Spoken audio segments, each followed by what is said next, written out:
trusting. Yep, you got to be able to be trusting, to be intimate. So here we go. 7 reasons we avoid intimacy. Word of the day is avoidant personality disorder, because we're gonna be talking about that in what we discussing today. Anybody ever heard of that before? Okay, so avoidant personality disorder. And basically what that is extreme avoidance of social interaction driven by fears of rejection and feeling of interpersonal inadequacy. Interpersonal. Now, intrapersonal is I know me. I'm good at controlling my emotions. I got self-awareness, so you can't tell me who I am. Avoidant personality disorder, extreme avoidance of social interaction driven by fears of rejection and feeling of interpersonal inadequacy. Saying of the day is, time is too valuable to be wasted on anything less than love, good vibes, and happiness.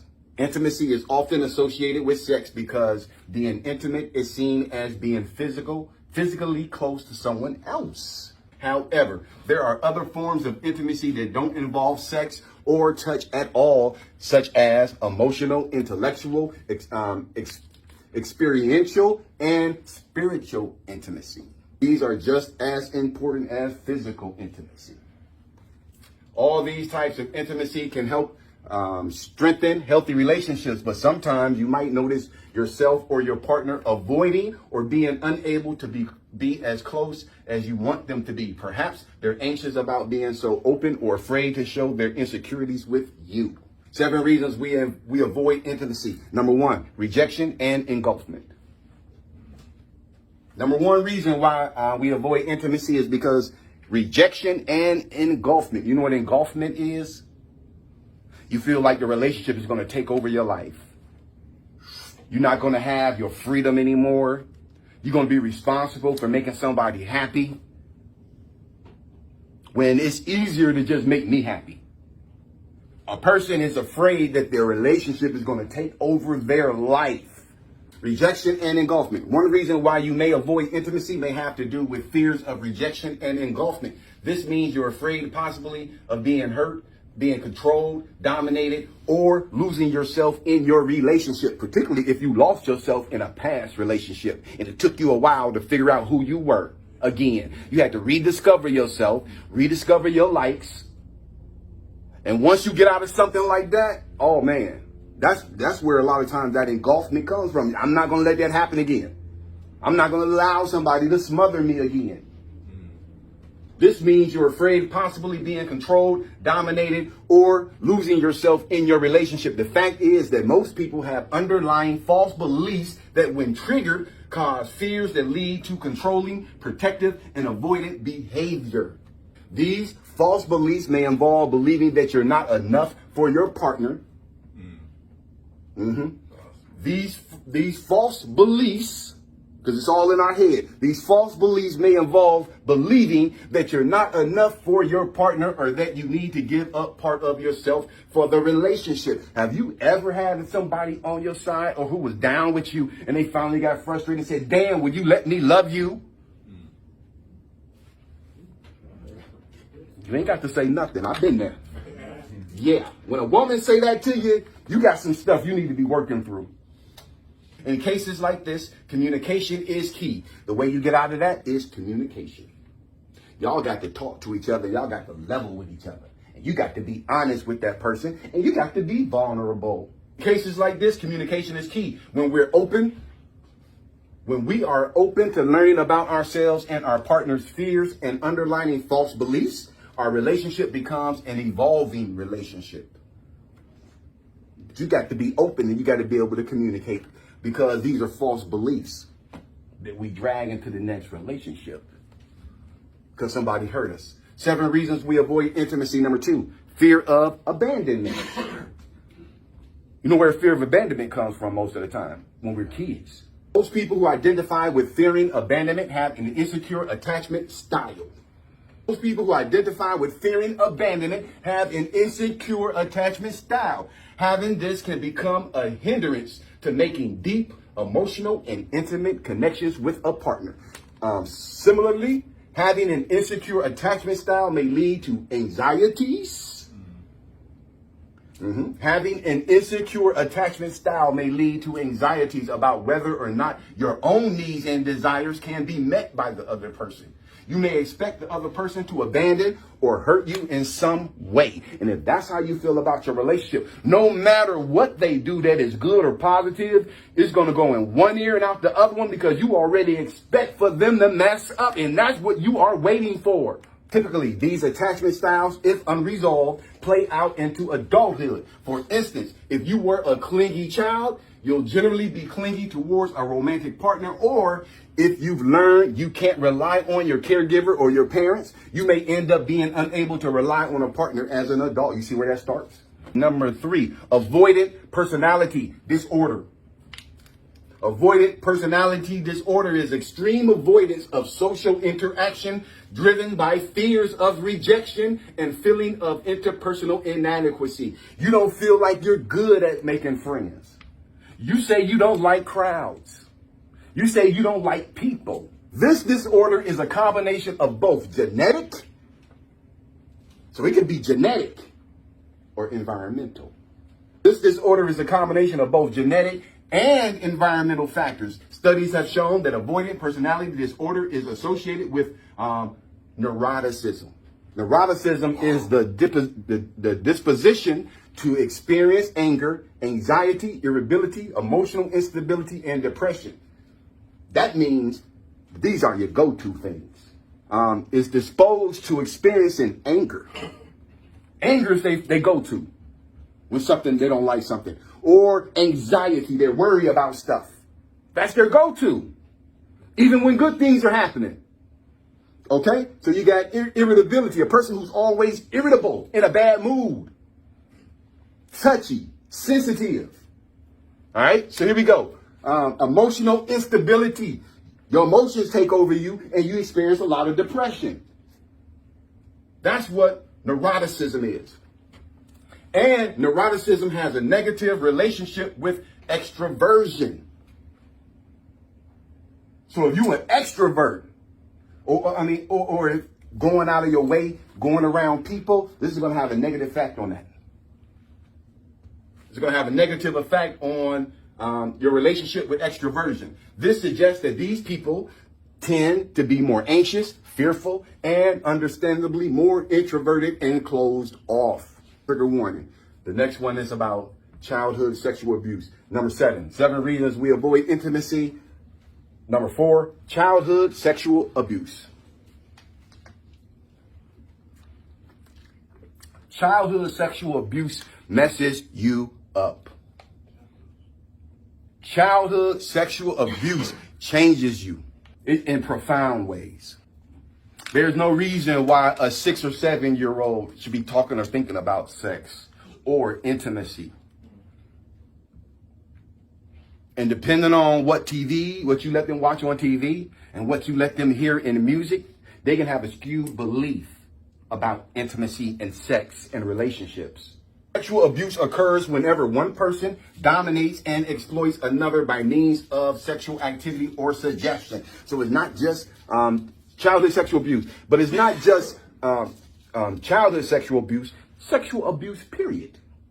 Because you don't have to be a child to be sexually abused. All right? So sexual abuse occurs whenever one person dominates and exploits another by means of sexual activity or suggestion. Survivors of sexual abuse may experience difficulties with trust, have a fear of intimacy, a fear of being different, and have difficulty establishing boundaries in relationships. In these cases, it's important to keep the lines of communication open with your partner and perhaps consider therapy as an option to help deal with these childhood traumas. And I'm going to be honest with you, man, it's a whole lot of men. They prey on women who have those insecurities about intimacy and their sexuality. They look for women who've been abused because they're easy to conquer. They're easy to persuade. Number 5, previous abuse. Previous abuse. Fear of intimacy can also stem from emotional and physical abuse, which is committed against intimate partners, current or former spouses, boyfriends or girlfriends. Emotional abuse can include verbal assault, dominance, control, isolation, ridicule, or the use of intimate knowledge for degradation. You sitting around asking, what's the craziest sexual thing you ever did? I was with 3 men. And then 3 months later, you just beating her up about it. Why you ask her? Don't ask questions of stuff you don't want to know the answers to. And if somebody shares some information with you like that, respect it. Because they didn't have to tell you. But to talk somebody into making a sexual video with you, and then you break up with them, and now you use I'm gonna make screenshots of all your sexual positions and hang them up outside your job. That's a devil. Previous abuse. Fear of intimacy can also stem from emotional and physical abuse, which is committed against intimate partners, current or former spouses, boyfriend, and girlfriends. Emotional abuse can include verbal assault, dominance, control, isolation, ridicule, or the use of intimate knowledge for degradation. Abuse impacts the mental health and well-being of the victim and is often a precursor to physical abuse. The high correlation between physical and emotional abuse and batterer populations. Previous abuse oftentimes become batterers. You abuse me, I become what I'm afraid of. Abuse impacts the mental health and well-being of the victim and is often a precursor to physical abuse. There's a high correlation between physical and emotional abuse and batterer populations. And verbal abuse early in a relationship predicts subsequent physical abuse. Let me say that again. Verbal abuse early in a relationship predicts subsequent physical abuse. When you have somebody you just now getting to know and they don't mind cussing you out. You just met this person, they don't mind abusing you verbally. That's a precursor to physical abuse.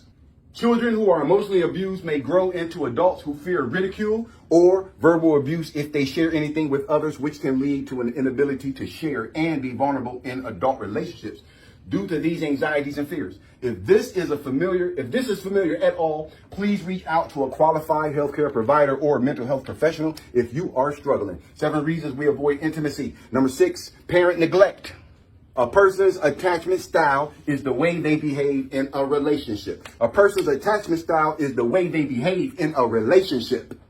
Based on the way they were cared for as a child, not feeling secure in your relationship with your parent or caregiver can lead to 3 different types of attachment styles. Avoidant, anxious, and disorganized. If you have an avoidant attachment style, you typically avoid intimacy, and this is often due to caregivers being largely unavailable to you when you were a kid. And look, bro, it's some people that's in their 30s and 40s and 50s, and their mom and their daddy never ever told them that they love them. Not even in a text. By having unavailable parents might even lead to sexual difficulties later in life. Those with an anxious attachment style tend to crave intimacy, and it usually forms when a child has inconsistent caregivers who are not always there for them. If you have a disorganized attachment style, you tend to both crave intimacy and avoid it. This tends to occur when a child grows up afraid of their caregiver. That's why it's also called fearful avoidant attachment and is linked to poor coping skills, erratic behavior, and difficult or volatile relationships. 7 reasons we avoid intimacy. And the final one, number 7, separation and overdependence. Separation and overdependence. Do you tend to call your parents for advice when something goes wrong in your relationships? It's possible that the effects of a close relationship with your parents may influence the quality of your romantic relationships. Separation, individuation is defined as the developmental phase in which you gradually differentiate. I got it, man. Differentiate yourself from your mother. This is in adolescence, we begin to differentiate ourselves from our mama, which means a lot of us, because the mom is the first teacher, bro. So particularly us males, a lot of times when we have emotional issues and we don't have a dad around or an uncle or somebody there to help us cope with that stuff, and we're around a bunch of women, a lot of aunts, a grandma, and your mama, a lot of times you're going to pick up the emotional characteristics. Separation and individuation is defined as the developmental phase in which you gradually differentiate yourself from your mother. And you develop awareness of your separate identity and attain relatively autonomous status. You become your own person. You don't go to your mama when you're having a problem in your relationship because you know she ain't got nothing to do with that. It's between you and the person who you are in a relationship with. You don't go run to your daddy when something is going on. And look, man, just a little bit of advice. When you in a relationship, keep people out of it. You'll be better off keeping people out your relationship. Y'all go on a trip and y'all celebrating something. Why y'all got to blow Facebook up about that? Y'all sitting and watching the sunlight. Let me take this picture, baby. Come on, look over here. Why you got to post that? See, that might mean that you more into looking like you got a healthy relationship than having one. Because if you got one, you ain't got to advertise it. Who you advertising it to? And what's the benefit of it? A very close relationship with parents may actually end up hindering romantic relationships in adolescence. A fear of intimacy is due to anxiety caused by a variety of reasons. This fear can also lead to depression because of human beings. We're emotionally and psychologically wired for social connection and closeness. So you can act all you want to and try to psych yourself out and trick yourself and say, well, I don't like being in relationships. You know what? I just don't like people. You know what? I don't get along with people. You can say that all you want to, but you are hardwired to have relationships with other human beings to be happy. You are hardwired. So the more you keep trying to gaslight yourself into believing you don't like people, then why the hell are you so miserable by yourself? Because if I'm actually happy alone and by myself, why do I put down relationships? If I'm really happy by myself, why am I so against women? Unless I want to influence other men not to be with them. Why am I against relationships unless I'm jealous of people who are in them? And you can just put out a post. All men cheat anyway, and you got the satisfaction of maybe one person might read that and start doubting their own relationship. Because that's all you want them to do.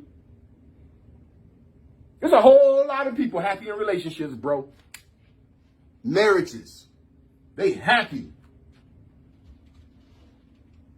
What's their attachment style, though? What was their relationship with their parents? The person you trying to love. Because I guarantee you this, bruh. A woman who was raised with a dad who was caring and supportive and a mother who was equally supportive, spiritual, and all those things, them women turn out good.